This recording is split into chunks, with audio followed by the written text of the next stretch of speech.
Christina Applegate cemented her legacy as a comedy icon. But despite her accolades and achievements, Christina has felt shame when speaking about it. The shame is like a virus, hooking onto my low self-esteem and leaving me struggling to gain pleasure in my work. The lights hit first, bouncing off studio floors as a 16-year-old Christina Applegate steps into a version of life that will move faster than she can process. Cameras lock in, audiences laugh on cue, and somewhere between scripts and spotlights, she becomes a symbol of fame. But behind that carefully framed image, another story unfolded. It's a journey that stretches far beyond the screen until it leads somewhere quieter, more controlled, almost hidden. Today, we'll unveil all that happened behind the scenes and where Christina Applegate lives with her partner now. Let's start from the very beginning.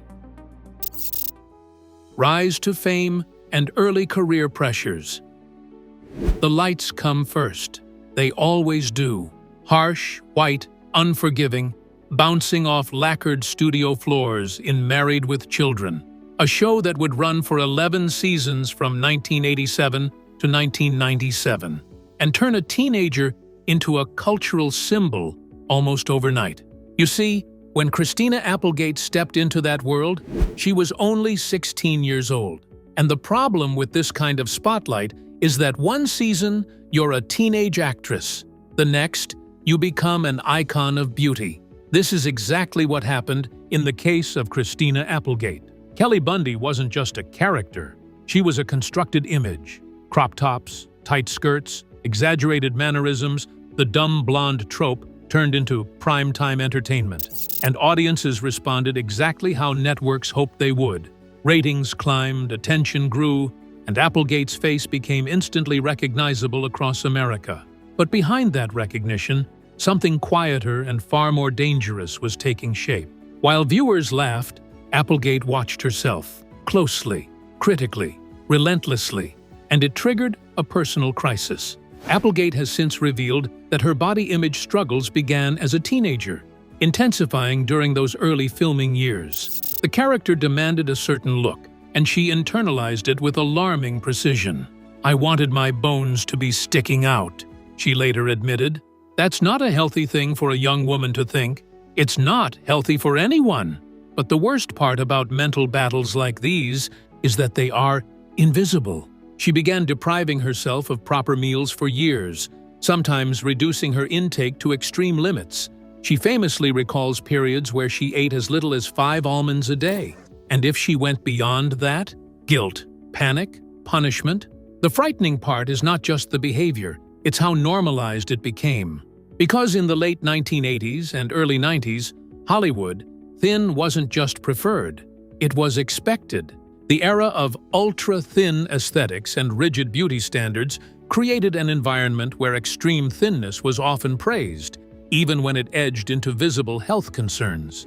Applegate has openly connected her experience on the show to the development of anorexia, describing it as something that took root during her time playing Kelly Bundy. It stayed with her for years. And yet, this wasn't happening in isolation. The system reinforced it at every level. Costumes were designed to emphasize her figure. Scripts leaned into her appearance. Audiences responded to her looks as much as her lines. Even decisions that seemed empowering, like her own input into Kelly's revealing wardrobe, fed into a cycle she couldn't fully control. She wasn't just playing a role anymore. She was maintaining an image that demanded constant upkeep, constant vigilance, and constant sacrifice. On top of this, Applegate has spoken about comments from industry figures, including a producer who criticized her appearance in her 20s, specifically her under-eye area. So hurtful were the words that she agreed to cosmetic surgery. Not out of vanity, she has explained, but out of pressure, out of the subtle but persistent message that even the smallest perceived flaw needed correction. The glamour of television often hides the culture behind it, and by her own account, and those of her co-stars, the set of Married with Children wasn't a warm, nurturing environment for a teenager to grow up in. It was sharp, sarcastic, competitive. "We were a sarcastic, cynical bunch," her co-star once admitted. describing a workplace where you weren't always safe from criticism, even among colleagues. That kind of atmosphere doesn't explode into scandal. It doesn't make tabloid headlines, but it seeps into you slowly. It teaches you to stay alert, to anticipate judgment, to measure yourself constantly against others. For a young actress already battling self-image issues, it amplified everything. The insecurity, the pressure, the need to be perfect, not just on camera, but everywhere. And still, the cameras kept rolling, week after week, year after year. 11 seasons of laughter, applause, and a character that became one of the most recognizable figures in American sitcom history. To the audience, Kelly Bundy was effortless, funny, carefree, and almost immune to consequence. But behind that performance was a teenager growing up too fast, navigating an adult world without the tools to fully process it. There were moments of stability. Katie Sagal, who played her on-screen mother, became a kind of anchor during those years, a safe space in an otherwise chaotic environment. But even that couldn't fully offset the pace at which Applegate was forced to mature. Co-stars would later reflect that she grew up very quickly. And that's the paradox at the center of her rise. Success came early, visibility came instantly, but the cost unfolded quietly, internally, over time. By the time Married with Children ended in 1997, Applegate had already lived through a version of Hollywood that demanded transformation, endurance, and silence about the toll it took. Years later, looking back, she would describe that period as very complicated. The role that made her famous also shaped her struggles.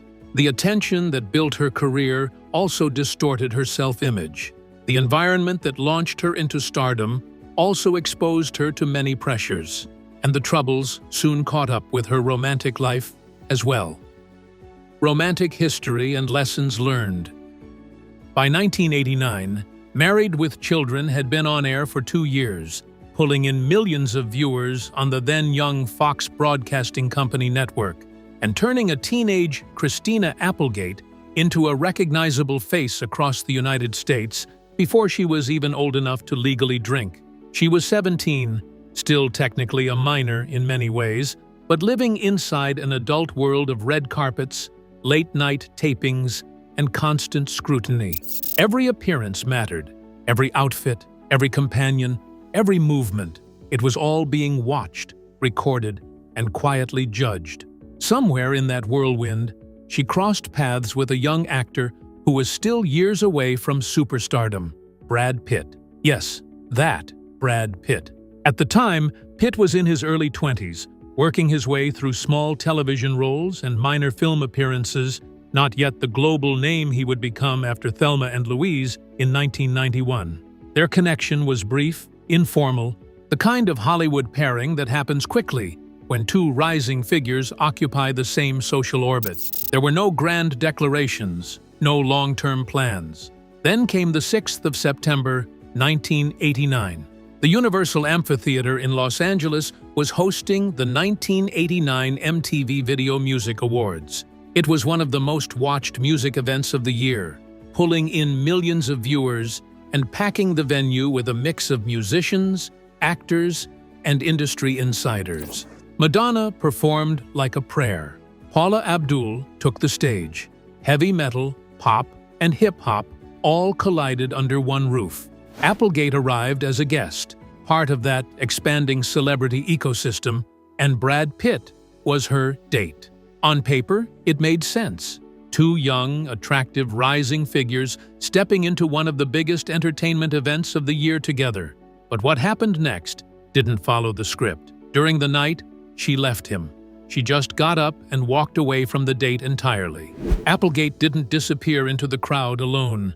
She moved toward a different center of gravity. Sebastian Bach, the then frontman of Skid Row, a band riding its own surge of late 80s rock fame.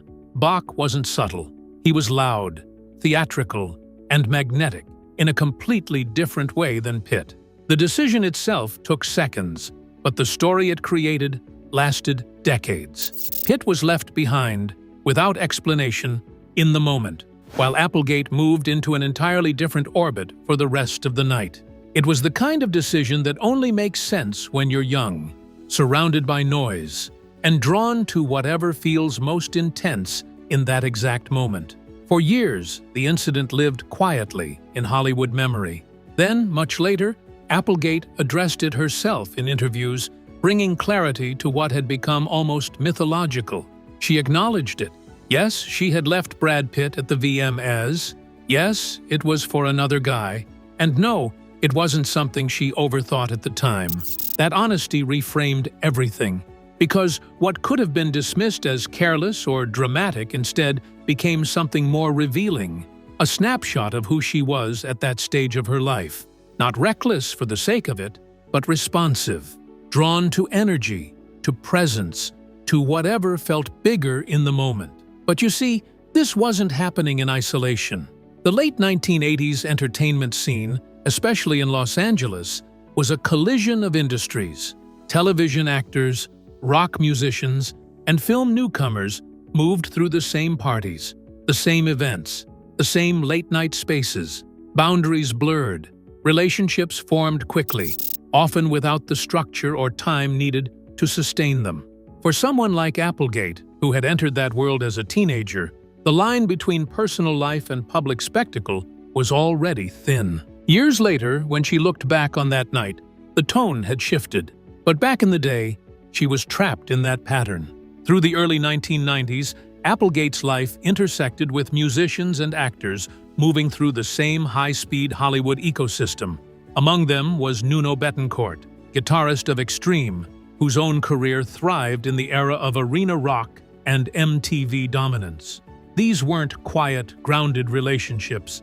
They were shaped by touring schedules, fame cycles, and a culture where identity blurred with image. Even rumored or brief links, like those associated with Christian Slater, reflect the same environment. Young stars, overlapping circles, and connections that formed quickly under pressure and dissolved just as fast. This was a pattern that she later identified with herself.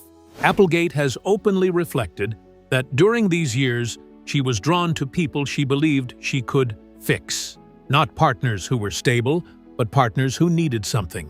Attention, grounding, or change. It's a dynamic psychologists often associate with early emotional conditioning. But in her case, it was amplified by fame. When your identity is still forming and the world is already watching, you don't always choose what's healthy. You choose what feels intense. It may feel meaningful in the moment, but it carries consequences later. Then came something different. By the time Christina Applegate met Jonathan Chaich in 1997, the pace of her life had already begun to change. The chaos of her late teen years had softened into something more structured, more deliberate. Chaich wasn't part of the loud rock star circuit or the impulsive social whirl of the late 80s. He came from a more traditional acting background, known for films like That Thing You Do, and carried a different kind of presence. Their relationship began quietly, away from spectacle, building over time rather than igniting instantly. As their relationship deepened, it unfolded during a period when Applegate herself was redefining her career. The late 1990s and early 2000s saw her stepping beyond the shadow of Married with Children, taking on film roles and more varied television work. Chaich, similarly, was navigating his own trajectory in Hollywood. They appeared together at industry events, premieres, and award functions. On October 20th, 2001, they married in Palm Springs, California, a location known for its quiet luxury and distance from Los Angeles's constant noise. The wedding itself was intimate, far removed from tabloid spectacle. On paper, it marked a clear turning point, a successful actress entering a long-term commitment, stepping into what looked like stability after years of unpredictability. But something beneath the surface wasn't aligning. Years later, Applegate would revisit that exact moment, the wedding day, and describe a feeling that didn't match the occasion. The marriage moved forward anyway. They built a life that, externally, appeared functional. There were no public blowouts, no scandals dominating headlines, but internally, the differences became more pronounced. Applegate would later describe it as a mismatch in energy and personality. Her own offbeat, resilient, sometimes unpredictable nature contrasted with Shache's more structured, traditional approach. It wasn't a conflict in the dramatic sense. It was friction, subtle, cumulative, and impossible to ignore over time. By August 2007, the divorce was finalized. There was no pause, no clean break between one chapter and the next. Overlapping with the final phase of that marriage was another relationship. Around 2006, Applegate became involved with Lee Grivas, a photographer whose life operated outside the polished structures of Hollywood acting circles. This relationship didn't follow the same trajectory as her marriage. It was more personal, more emotionally complex, and increasingly tied to a reality she couldn't control. Grivas struggled with addiction, and from the beginning, that element shaped the dynamic between them. Applegate has spoken about this period with a kind of clarity that only comes later, describing how she tried to help, to stabilize, to intervene in ways that felt necessary at the time. There were moments, she has suggested, when things seemed manageable, when effort appeared to make a difference. But addiction doesn't follow linear progress. It resists control, even from those closest to it. And over time, the pattern became harder to contain. Then, in 2008, the trajectory ended abruptly. Grivas died from a substance overdose at the age of 26. That moment changed everything. A year later, she finally settled down for good, but her troubles were far from over. Publicly shared struggles. The news arrived quietly, clinically, and almost invisibly. It was an MRI scan in 2008. Christina Applegate was 36 years old. Inside a medical room in Los Angeles, a routine screening revealed something that didn't fit the script: breast cancer. No warning signs, no pain, just a diagnosis. Genetic testing confirmed she carried the BRCA1 mutation, a gene linked to dramatically elevated cancer risk, up to 87% lifetime risk for breast cancer and 44% for ovarian cancer. The numbers didn't leave room for hesitation. Within weeks, she made a decision that was both medical and deeply personal: a double mastectomy, even though cancer was detected in only one breast. It was a calculated move to reduce recurrence, but also an irreversible one, removing not just tissue, but a part of identity, femininity, and self-image. And yet, what the public saw was something else entirely. Interviews, smiles, strength. A version of Christina Applegate that seemed composed, even optimistic. She appeared on television, spoke about recovery, about moving forward. But years later, she dismantled that image with a single admission: everything I was saying was a lie. Of course it was a lie. How could anyone go through such a tragedy and be happy? Behind the cameras, the reality was far more fragile. She described nights alone, removing her bra and breaking down, crying every night, confronting the physical and emotional aftermath of surgery in silence. The scars weren't just external, they were constant reminders, daily interruptions, a body that no longer felt hers entirely. The performance of strength, she later realized, wasn't helping anyone, not herself, and not the millions of women watching her as a symbol of resilience. It was, in her own words, a kind of denial. That realization became a turning point, because instead of retreating, she did something unexpected. She stepped forward. In 2009, she founded Right Action for Women, a foundation focused on providing MRI screenings for high-risk women, especially those who could not afford them. It wasn't just advocacy, it was intervention, a direct response to the system she herself had navigated, one that often left younger women underdiagnosed because they didn't fit the typical profile. She began speaking not just as a survivor, but as someone correcting a narrative, insisting that breast cancer was not confined to age brackets or assumptions. But survival, as it turned out, was not an ending. It was a transition. For over a decade, Applegate moved forward, working, raising her daughter, and building a life that appeared, from the outside, stable. But then, another diagnosis shattered the peace of her home. In August 2021, she publicly revealed that she had been diagnosed with multiple sclerosis, or MS, a chronic autoimmune disease in which the body attacks the central nervous system, disrupting communication between the brain and body. It wasn't sudden, though it felt that way. She later explained that symptoms had been there for years, subtle at first, then increasingly disruptive. Numbness, imbalance, fatigue. Signals her body had been sending long before she knew how to interpret them. This time, the tone was different. There was no polished optimism, no carefully constructed narrative of strength. Instead, there was something far more unsettling and far more real. MS sucks, she said bluntly, because MS didn't follow a predictable arc. Nearly 1 million people in the United States lived with the condition, and women were 3 times more likely to be diagnosed than men. The symptoms varied: chronic pain, muscle weakness, vision problems, and cognitive fog. But what defined it most was unpredictability. One day, mobility. The next, limitation. One moment, clarity. The next, disorientation. For Applegate, the impact was immediate and profound. By the time she was filming the final season of Dead to Me, her body was already changing in ways she couldn't control. Walking became difficult. Energy became inconsistent. She described moments where she could barely stand, where simple actions required deliberate effort. The set, once a place of performance, became a space of endurance. And still, she chose to continue, not because it was easy, but because stopping felt like surrender. The production adapted. Filming schedules shifted. Scenes were structured around what she could physically manage. It was no longer just acting. It was a negotiation between body and will, between limitation and identity. But outside of that controlled environment, the reality deepened.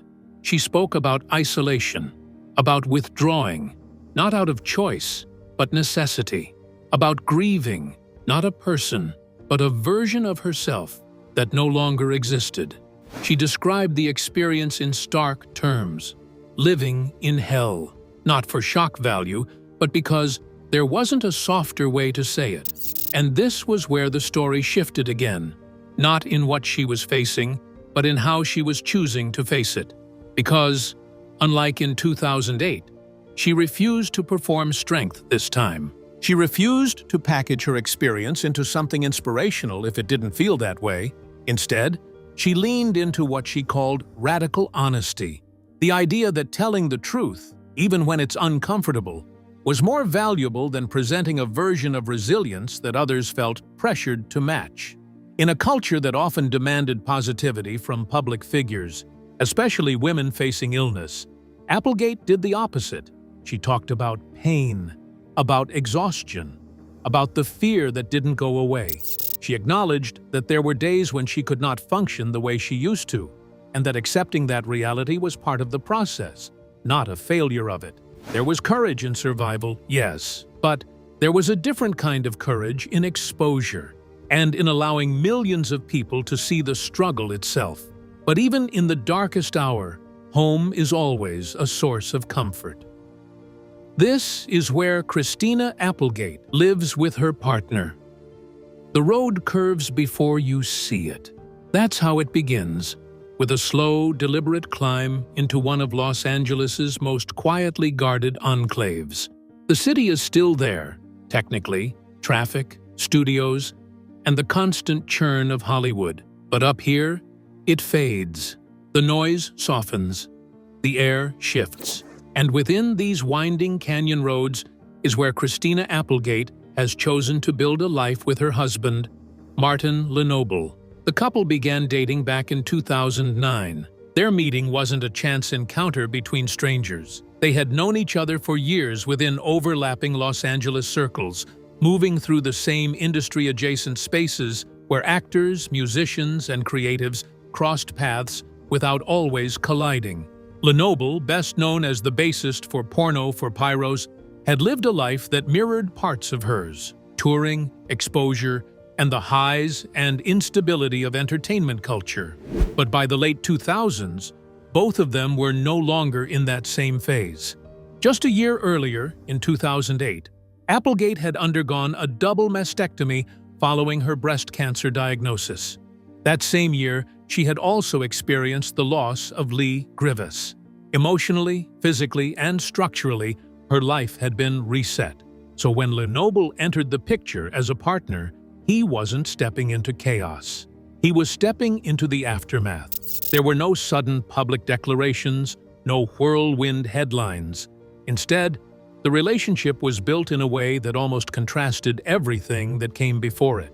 It was steady, measured, rooted in mutual understanding.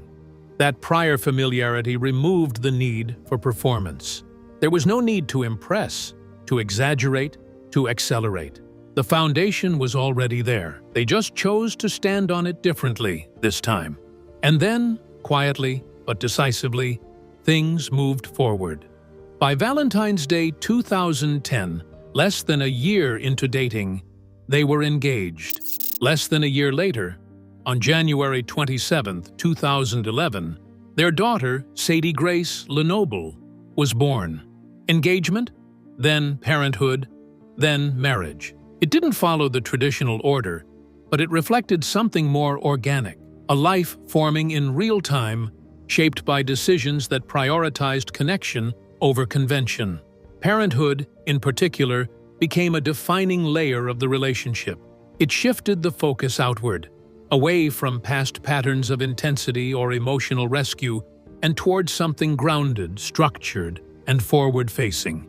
Then came the marriage itself. On February 23, 2013, they married at their home in Los Angeles. That choice is easy to overlook, but it carries weight. After years of relationships that unfolded under public scrutiny or within chaotic environments, this was contained, intentional, private. A ceremony not designed for an audience, but for meaning. What makes this relationship fundamentally different, though, isn't just how it started or the milestones it reached. It's how it functioned under pressure. Because, unlike earlier relationships in Applegate's life, this one was tested not by instability but by endurance. Lenoble was already present during the aftermath of her 2008 cancer diagnosis, but the real test came later. In 2021, when she was diagnosed with multiple sclerosis. Chronic illness doesn't just affect the individual, it reshapes the relationship around it. It introduces unpredictability, limitation, and a daily negotiation between what is possible and what is not. In that environment, certain dynamics either collapse or solidify. Earlier in her life, relationships often carried an element of fixing, the idea that with enough care, attention, or effort, the other person could be stabilized or changed. Here, that dynamic disappears. There is nothing to fix. There is only adaptation. From the outside, her current life can look deceptively simple. A long-term marriage, a child, a home life that appears quiet compared to the volatility of her earlier years. But that simplicity is the result of complexity, not the absence of it. It's built on years of decisions that didn't always lead where she expected, on relationships that taught difficult lessons, and on moments that forced her to reassess what she actually needed, not just what she was drawn to. Their family home isn't in Beverly Hills. It isn't a glass-walled mansion perched for maximum visibility. Instead, the setting is Laurel Canyon, a historic pocket of Los Angeles known less for spectacle and more for retreat. A place that once housed musicians like Jim Morrison and Joni Mitchell, artists who needed proximity to the industry without being consumed by it. That same logic applies here, close enough to Hollywood to work, far enough to breathe. It's not accidental, it's strategic. By the time Applegate settled here with Martin Lenoble, the decision wasn't about status. It was about control. Hidden behind trees, set back from narrow roads, houses here prioritize privacy over display. Applegate's home follows that pattern. It's warm, lived in, functional, not curated for cameras, but for daily survival. Step inside, and the first thing you notice is what's missing. There's no emphasis on opulence, no museum-like stillness.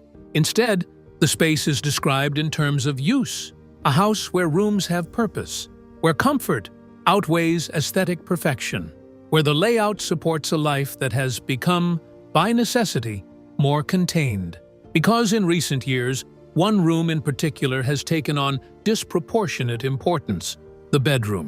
Not as a place of rest alone, but as a center of gravity. It's where Applegate spends much of her time, especially after her 2021 multiple sclerosis diagnosis, a condition that has significantly affected her mobility and energy levels.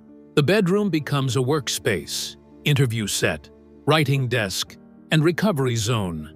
It's where she wrote large portions of her memoir, where she conducts conversations, where she exists day after day, navigating a body that doesn't always cooperate. But the house doesn't revolve around illness.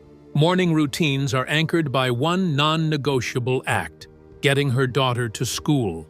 Her daughter, Sadie Grace Lenoble, born in January 2011, represents a continuity that cuts through everything else: fame, illness, past chaos. The drive to school transforms the house from a place of retreat into a launch point. And then there's Lenoble, a musician by profession, known for his work with alternative rock bands. He exists largely outside the traditional Hollywood machine. It means the home isn't built around industry expectations. It isn't a networking hub or a performance stage. It's a partnership space, quiet, steady, designed for longevity rather than visibility.